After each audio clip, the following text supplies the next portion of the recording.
Hello, I'm Debojit Das and this is LiveLaw Daily. August 11th marks the day in 1961 when Dadra and Nagar Haveli was formally integrated into India, 7 years after Indian forces took control of the region from Portugal. And with that, here are the biggest stories from India's courts today.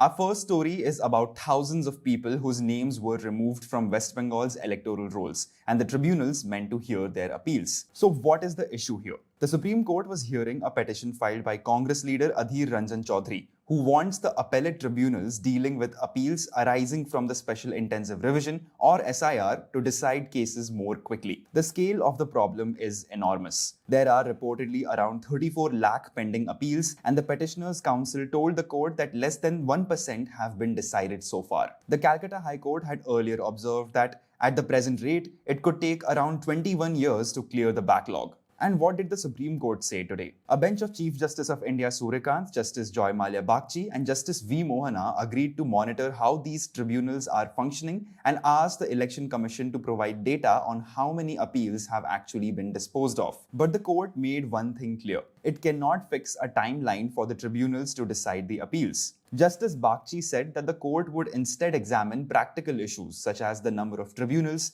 their working hours, disposal rates, and infrastructure. The petitioners also raised concerns about people allegedly being denied welfare benefits while their appeals are pending. The court said that the issue would have to be taken up separately before the High Court. The matter will now be considered on August 25th.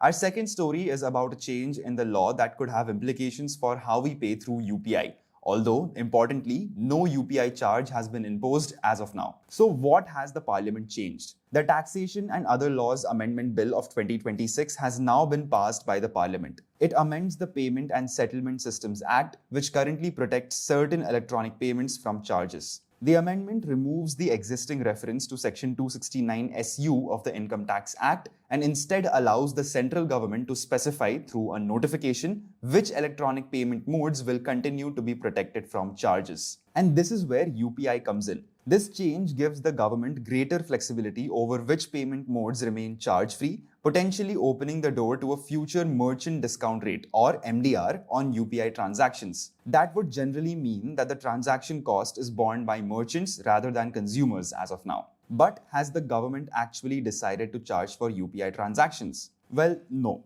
Finance Minister Nirmala Sitharaman has said that the amendment should not be read as imposing any charge or tax on UPI transactions. She has also said that UPI will remain free for consumers and that no MDR framework has been finalized yet. Now the bill also contains several other tax changes. It seeks to provide greater tax certainty for eligible investment funds and fund managers and introduces exemptions for specified foreign investors and the Bank for International Settlements on certain government securities income. There are also tax incentives for the diamond industry, foreign companies using bonded warehouses to supply components to Indian electronics manufacturers, electronic manufacturing, and specified data centers too. The bill also repeals the Income Tax Act ordinance issued in June while preserving actions already taken under it. The legislation will now go to the President for assent.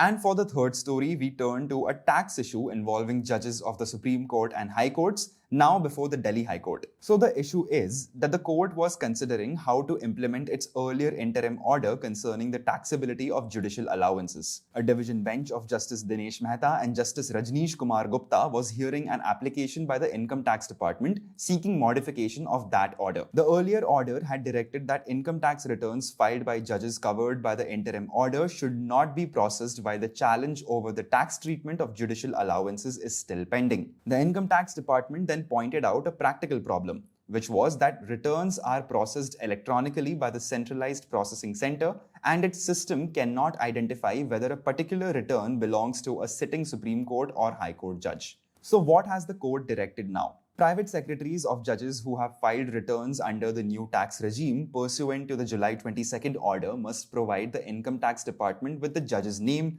assessment year, PAN, filing date and return acknowledgement number by August 18th. The department has been directed not to process those returns. If a refund is due, it must also not be released. Any refund already issued will remain subject to the outcome of the main case. The dispute itself concerns whether specified judicial allowances can be taxed when judges opt for the new tax regime. The matter will next be heard on September 3rd. Our next story brings us to the Delhi High Court, where actor Janhvi Kapoor has sought protection of her personality rights against a range of online content. So what is the case about? Kapoor has complained about pornographic content, fake social media profiles, impersonation and AI-generated images and deep fakes using her name and likeness. More than 4,000 URLs have been placed before the court. Justice Anup Jairam Bhambhani said that the court was inclined to order the removal of obscene and profane content, but questioned whether it could pass a blanket order against all fan pages. And this is where the court drew an important distinction, as the judge said that the relief could cover 3 categories: content that is clearly pornographic or obscene, content that directly monetizes Kapoor's personality rights, and content using her name or likeness to sell merchandise or services. But what about criticism, satire, or ordinary fan pages? The court said that those cannot automatically be treated as violations of personality rights. The judge remarked that personality rights litigation is going out of hand and said that the court needs to be careful about where the line is drawn. Meta, meanwhile, told the court that not all of the 4,000 plus URLs were obscene or profane. The court has asked Janhvi Kapoor's lawyers to classify the material into clear categories before passing an appropriate order. Our next story brings us to a public health issue that the Supreme Court says needs a more uniform approach across the country. So what is the court asking for? A bench of Chief Justice of India Suryakant, Justice Joy Mallya Bagchi, and Justice V. Mohana has asked the states and union territories that have not yet done so to consider notifying cancer as a notifiable disease. But what does that actually mean? A notifiable disease is one that healthcare professionals are legally required to report to government authorities when it is diagnosed. The idea is to create more reliable data on how many people are being diagnosed with or dying from the disease. At present, 17 states and union territories have already notified cancer. The union government told the court that health is a state subject, but the Chief Justice questioned why there could not be mandatory guidelines to ensure a uniform policy across the country. The recommendation comes from the Parliamentary Standing Committee on Health and Family Welfare, which said that the absence of mandatory reporting can lead to cancer cases and deaths being underreported. The committee had also recommended a centralized CoWIN-like portal for cancer registrations and real-time data collection. But what happens now? The Supreme Court has asked the remaining states and union territories to consider the committee's recommendations and take an appropriate decision. They have also been directed to file compliance affidavits before the court.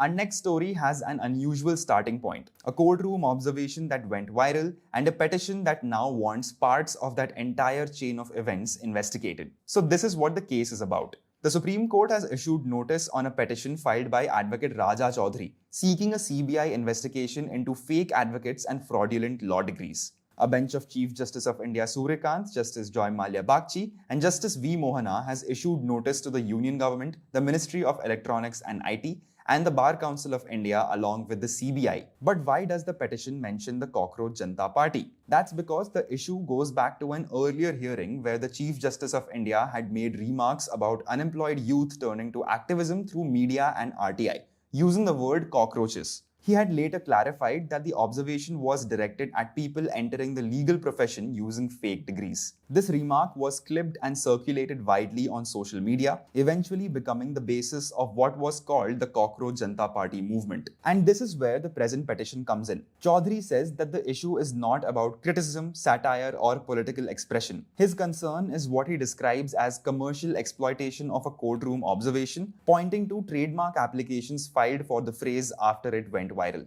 The petition argues that oral observations made during hearings cannot be commercially appropriated as political branding, merchandise, or monetized digital content outside their judicial context. And what else is the petitioner seeking? Apart from investigating the alleged commercial exploitation, he wants an independent CBI probe into fake advocates and fraudulent law degrees, citing concerns about people entering the legal profession without genuine qualifications. The Supreme Court has now sought responses from the concerned authorities.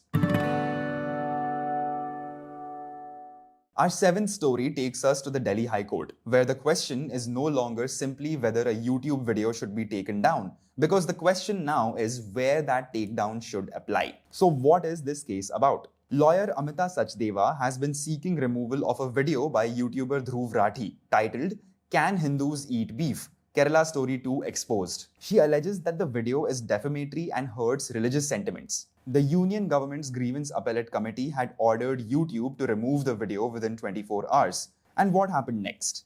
Google told Justice Swarnkant Sharma that the video had been withheld in India but not globally. Google's counsel explained that the question of whether Indian courts can order a global takedown is already pending before a division bench of the High Court. So according to Google, it has complied with the order within India, while the global question remains to be decided separately. Sachdeva argued that this amounted to only partial compliance. The additional Solicitor General meanwhile said that limiting such orders geographically could result in an endless chain of petitions, as content moves from one platform or jurisdiction to another. The court noted that the division bench is already considering the issue of global injunctions and adjourned the matter to September 3rd. So the immediate position is clear, and that is that the video is unavailable in India, while the question of whether that restriction should extend globally remains pending.